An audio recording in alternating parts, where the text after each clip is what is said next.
So, when you were full blown in the Ghost Shadows, what were you primarily doing for money? I was robbing. We was doing drugs, gambling houses, whorehouses. We would protect these whorehouses. We would protect these gambling houses. Or we would rob gambling houses, rob whorehouses. We were protection. You know what I mean? We would serve as protection, and I would do anything my older brother, and that's what we call him, die low, like that. I would do whatever they told me to do. And about how many people were, like, at the height of the Ghost Shadows? How many members were there? Probably like 200, 250, something like that.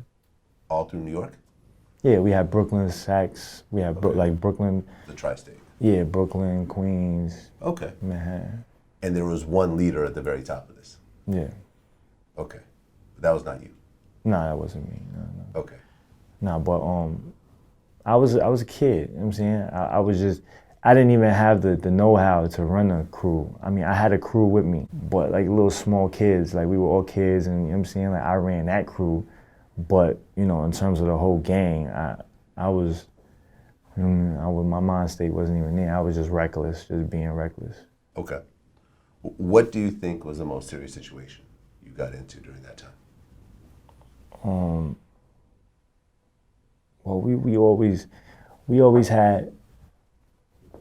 Wow, the first situation that I seen, it was like probably like the third day when I came onto the street, and I seen somebody die. I mean, I seen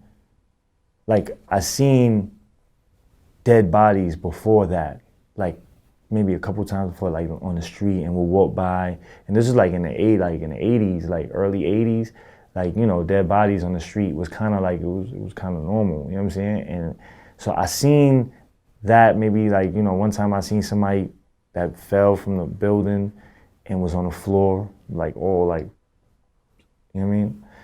But I never seen nobody get killed in front of me. That was my first, so when like the third day I came onto the gang, it was a gang war, a fight, and like a rival gang. I was in a restaurant and we were eating dinner. And then we watched the block. So meaning like there's always people on the block on our street, and we watching to making sure like, you know, there's cameras on the street.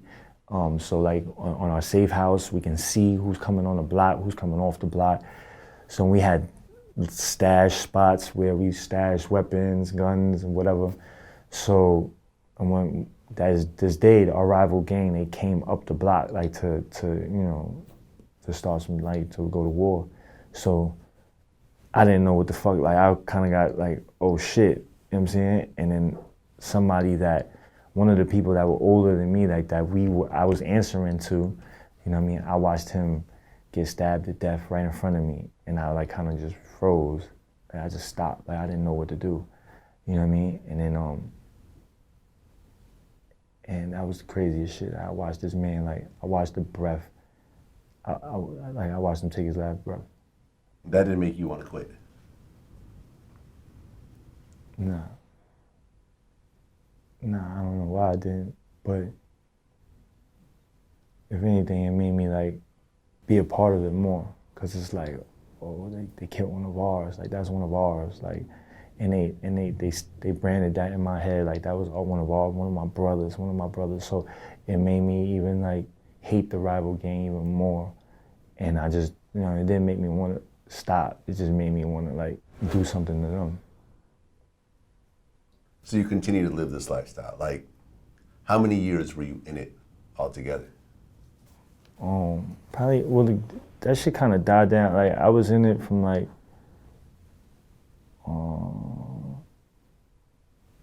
maybe 10 years, something like that. Okay, so from 11 years old to 21 years old, Yeah. you're a full-time gangster. Yeah. But a lot of that, I was in jail. I kept on going to jail. I kept on getting arrested. I kept on going to jail, kept coming back, boom.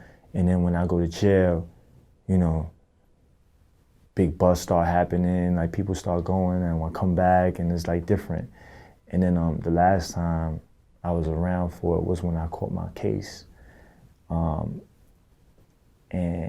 I was gone for 10 years after that. When I came back, it was gone. Like there was no more. That was it. Yeah, there was no more. There was no more ghost shadows. Nobody really, you know what I mean? It was just like a, you know, like a folklore. You know what I mean? Now. Okay. So when you were getting arrested over and over again, what was it for each time? Robberies, or, you know, witness tampering, assaults, like a lot of violent shit. Okay. So you would try to silence witnesses from testifying against you? Yeah. You got caught doing it? Yeah. So here you are, a Chinese guy in New York. Yeah. You get arrested and you're sent to Rikers? Yeah. Now, in Rikers, I've never been, but I'm assuming there's not a lot of Asian people in there. Nah. It's mostly blacks, Latinos, Yeah. and whites, and so Yeah. forth. So here you are, really a minority. Like, what percentage, when you were in Rikers during those times, what percentage was Asian? It's probably like, I don't know, it's probably like 6 of us.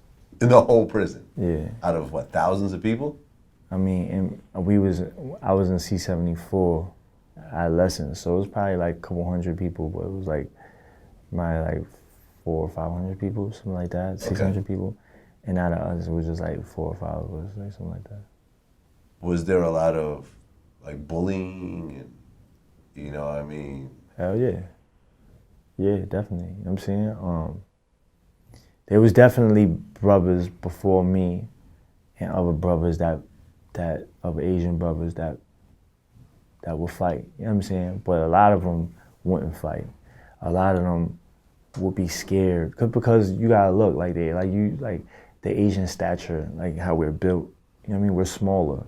You know what I mean? We're not like as big as, you know, African Americans are or like white people are. Like, you know what I'm saying? We're kind of smaller. We're kind of like a little frailer. And plus, a lot of them didn't speak English.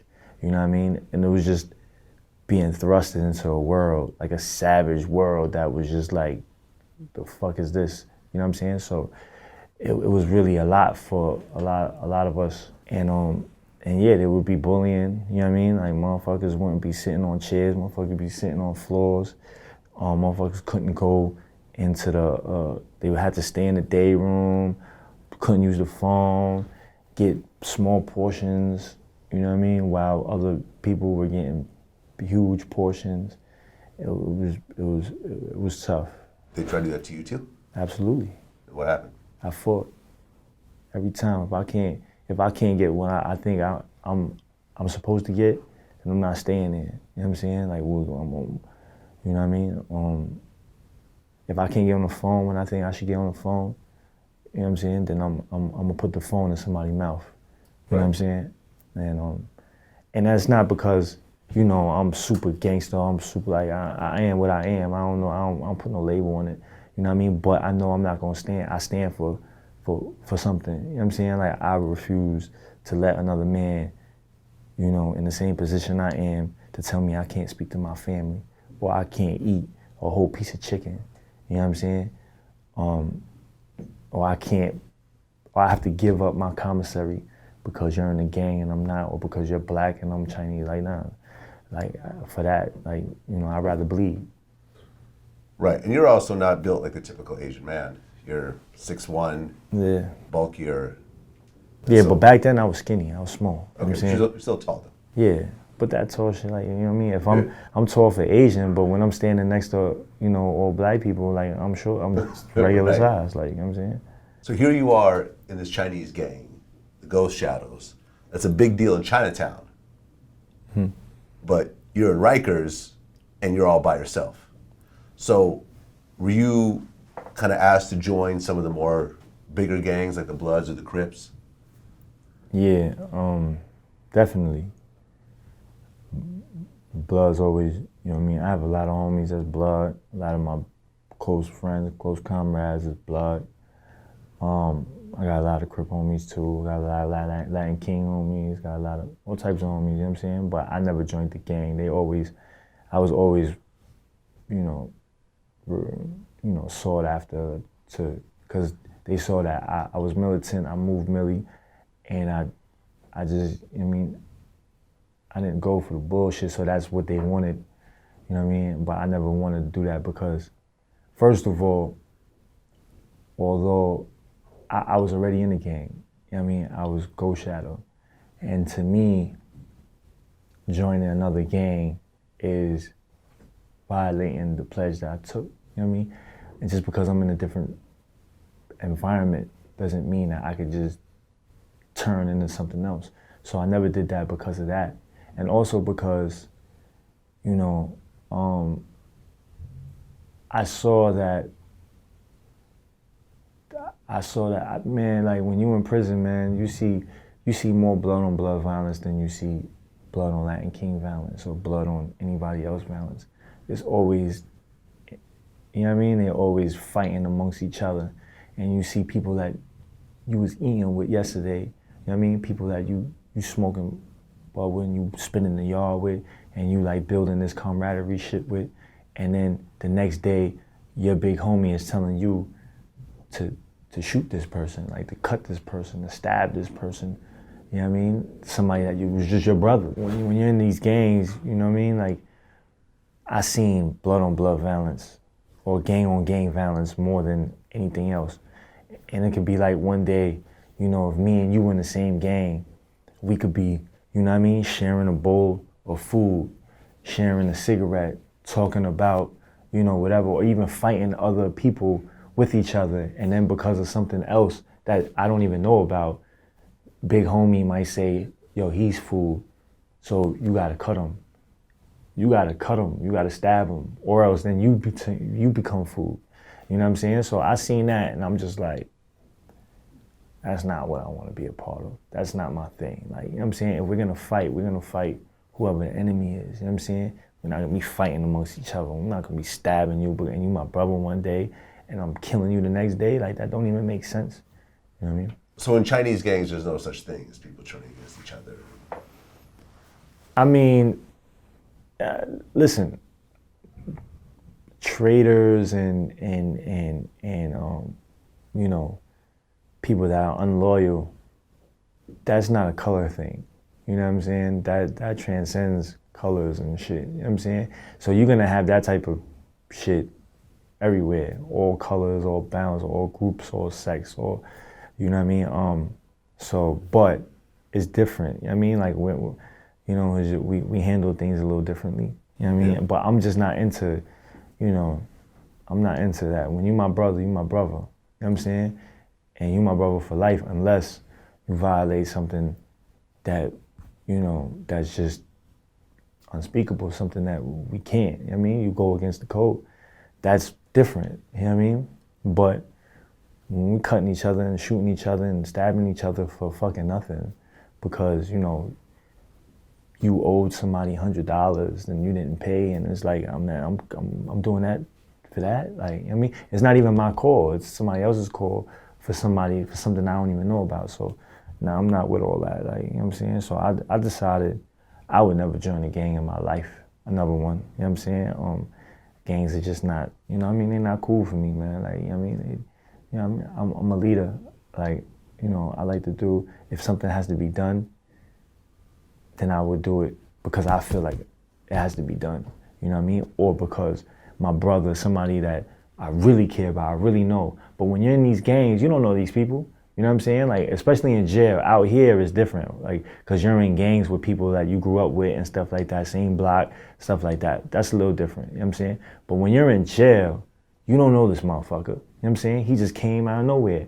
And then now, because of the environment and the situation, we bond together. You know what I'm saying? And sometimes that bond be really strong because of the environment, because of what we going through, because of the struggles and the adversities we face together. And that bond is like this, you know what I'm saying? But then it could change just like that with one call, you know what I'm saying? With one person saying, oh, he's no good because his big homie just did some other shit. Yep. And then now we're fighting. Like, no, I'm not with all that. Like, because I remember me and my son had a conversation about this because he did 8 years and he never joined a gang. And he said simply because he said, you know, 'cause a lot of people wanted him to join. But he said, well, if I were to join, first thing they would do is send me on a whole bunch of missions that they didn't want to do themselves. And now I have a whole bunch more years, and now I'm just caught up in the system my whole life. Now I wanted to go home. So him and, you know, my other friend Omar, you know, they became real close. Yeah. And they just watched each other's back, and that was the end of that. Yeah. Yeah, that's basically along the same lines. Like, you know what I mean? I have a lot of good brothers that I bonded with when I was in there, and we didn't join no gang, but we moved like a gang. You know what I'm saying? Like, you fuck with him, you fuck with me, and we just gonna roll out. And a lot of times, motherfuckers ain't want no piece of that. And it didn't even matter, like, colors, like, you know what I mean? When I got brothers that's black, I got brothers that's brown, I got brothers that's whatever, you know what I'm saying? But also in jail, like any Asian brothers, I don't like, you know what I'm saying? Like, when the Asian brother come across, because there's not a lot of them throughout the state, whatever, but when we there, we together, you know what I'm saying? And sometimes, you know, a lot of these brothers don't know how to speak English, they come from China or whatever, but even we can't really connect on that level, but because we're Asian, I'm gonna look out for you. Ain't nobody gonna punk him. Like, you know what I'm saying? Ain't nobody gonna rob him, ain't nobody gonna take nothing from him. He gonna get everything he's supposed to get, and that's it. Like, you know what I'm saying? And I would go out for that because, you know, that, you know what I mean, that's my people. You know what I'm saying?